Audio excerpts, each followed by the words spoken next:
Hello and welcome to SGR education. बात करेंगे एक लेटेस्ट अपडेट के बारे में कि अगला नेट एग्जाम कब हो सकता है और किस तरह की न्यूज़ आ रही है अगले पेपर को लेके। साथ ही साथ हमने 10 बजे रात को अनअकैडमी पे फ्री क्लासेस में एक नई सीरीज लॉन्च करी है जो है basic statistics for paper one. तो अगर आप किसी भी सब्जेक्ट से हैं और आपके पेपर वन में रिसर्च के सेक्शन में जो स्टैटिस्टिक्स के बेसिक सवाल आते हैं वो सब आप सीख सकते हैं इस नई सीरीज में। और साथ ही साथ आप अनअकैडमी पे प्लस का सब्सक्रिप्शन ले सकते हैं जिसमें कि आप लोगों को सभी के सभी जो हमारे टॉप एजुकेटर्स हैं उनसे सीखने को मिलेगा, इंक्लूडिंग मी। मेरे से कॉमर्स और पेपर वन पढ़ सकते हैं। नए कोर्सेज लॉन्च हो रहे हैं और 1 नवंबर से ये क्लासेस शुरू हो जाएंगी और 5 नवंबर से पेपर वन की क्लासेस शुरू हो जाएंगी। तो आप 6 महीने, 12 महीने और 24 महीने का सब्सक्रिप्शन ले सकते हैं। पूरी फीस मत दीजिएगा, SGRYT कोड लगाना, जिससे कि आपकी फीस 10% कम हो जाएगी और आपको काफ़ी सेविंग होगी। साथ ही साथ जो स्ट्रक्चर्ड बैचेस है उसके साथ एक और नई चीज़ आ गई है, प्रैक्टिस अनअकैडमी पे और नोट्स। ये दो चीज़ों का बेनिफिट ज़रूर लीजिए। Commerce, political science, Hindi management में तो ये नोट्स अवेलेबल भी हो चुके हैं और पेपर वन में भी जल्द होंगे। देखिए, सबसे पहले बात करेंगे कुछ फैक्टर्स के बारे में जो कि अगले इम्पॉर्टेंट जो पार्ट है ना आपके एग्जाम का, कि एग्जाम कब होगा। तो इस पे एक बहुत बड़ा सवाल जो है उसमें टेस्टिंग सेंटर अवेलेबिलिटी का एक बहुत बड़ा रीज़न है जो एनटीए को इस टाइम प्रॉब्लम आ रही है आपका एग्जाम करवाने में।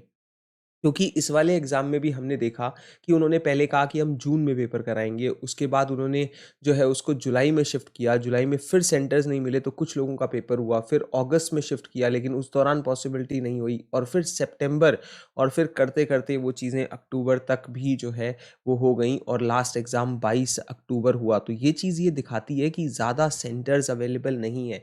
एनटीए ने अपनी टेस्टिंग फैसिलिटीज़ भी खोली है, जैसे विश्वविद्यालय के वहाँ पे आपने देखा होगा कि इनकी अपनी टेस्टिंग फैसिलिटी है, और ऐसे ही नोएडा में भी इनकी अपनी टेस्टिंग फैसिलिटी है जो उनको अब खोलनी पड़ रही है क्योंकि टेंडर से ये काम उनका नहीं हो पा रहा है मल्टीपल एग्जाम होने के कारण भी। तो टेस्टिंग सेंटर की अवेलेबिलिटी के अगर ध्यान में रखा जाए तो अगला अटेम्प्ट जो है वो ये मान के चलिए कि अगर फर्स्ट और सेकेंड वीक में रिजल्ट आ जाता है इस अटेम्प्ट का, तो उसके बाद 1 महीने से 1.5 महीने की प्रोसेस जो फॉर्म की होती है वो 1 महीने बाद ही शुरू होगी। तो मोस्ट प्रॉब्ली अगर वो फास्ट से फास्ट करेंगे तो भी जनवरी में शुरू होगी, लेकिन वो एग्ज़ाम नहीं करवा पाएँगे मार्च तक। और जब चीज़ें मार्च तक ऑलरेडी जा ही चुकी हैं, तो ये एग्ज़ाम जो है वो मेरे ख़्याल में अब जून डेट के आस-पास आपका अगला एग्ज़ाम हो सकता है। उससे पहले मई-जून से पहले एग्ज़ाम की पॉसिबिलिटी नहीं लग रही है, क्योंकि multiple exams down the line है, जो कि एनटीए की एक और प्रॉब्लम है। तो पिछली बार जब आप लोगों का पेपर मई-जून में होना था और वो अच्छे से शेड्यूल से जा भी रहा था, लेकिन अचानक से सीयूसीटी की बात आती है जो कि एक नया लॉन्च्ड एग्ज़ाम था कॉलेज के बच्चों के बाद, जो कॉलेज में एडमिशन के लिए आपका एंट्रेंस टेस्ट रखा गया। तो अब उसको अगर ध्यान में रखा जाएगा तो मार्च में बच्चों के रिज़ल्ट्स आएँगे या मार्च में लोगों के पेपर होंगे और वही अप्रैल-मई के दौरान रिज़ल्ट्स आएँगे बोर्ड के।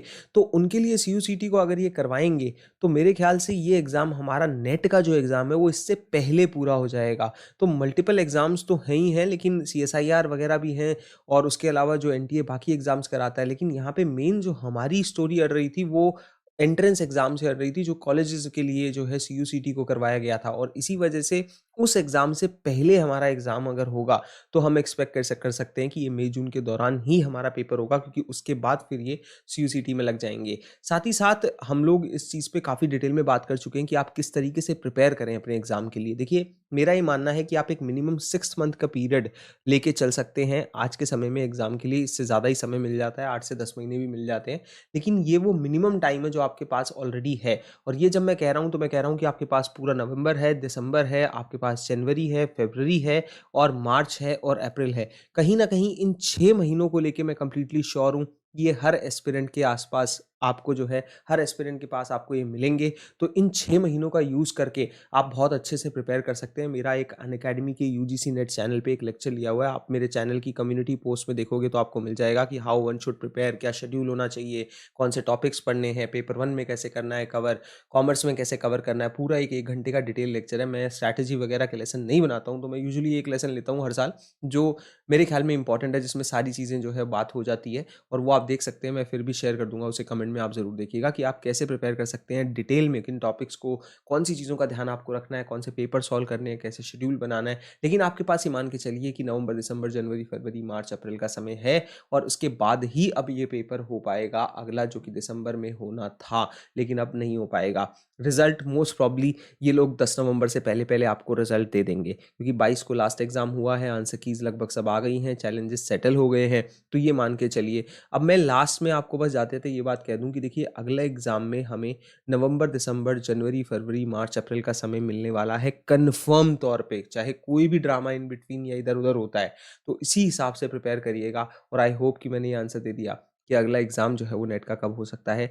ऑब्वियसली ये एक गेस वर्क ज़्यादा होता है, क्योंकि हम लोग अंदाज़ा ही लगा सकते हैं, क्योंकि एनटीए जो करता है वो हर किसी की पकड़ में आने की बात नहीं होती है। लेकिन स्टिल मैं ऐसे वीडियोज़ बनाने से बचता हूँ, क्योंकि मैं किसी भी तरीके से कन्फ्यूज़ करके या कोई ऐसी चीज़ नहीं करना चाहता जो कन्फर्म ना हो। तो इसीलिए कट ऑफ वगैरह के वीडियो भी मैं नहीं बनाता ज़्यादातर आजकल। लेकिन मेरा ये मानना है कि आपका रिज़ल्ट 10 तारीख से पहले-पहले आ जाएगा, 10 नवंबर से पहले-पहले, और फिर उसके बाद 1 महीने का अगर आप एक जो है ऐसा एक पीरियड मान लें जो बीच में ऐसे ही जाएगा, उसके बाद अगर फॉर्म वगैरह भी शुरू होते हैं, तो चीज़ें आराम से अप्रैल-मई के आस-पास जो है वो खिंच जाएँगी। इसको लेके आपके पास 6 मंथ का अच्छा टाइम है, प्रिपेयर करिए। अनअकैडमी पे मुझे फॉलो कर लीजिए। शुक्रिया, सब्सक्राइब द चैनल अगर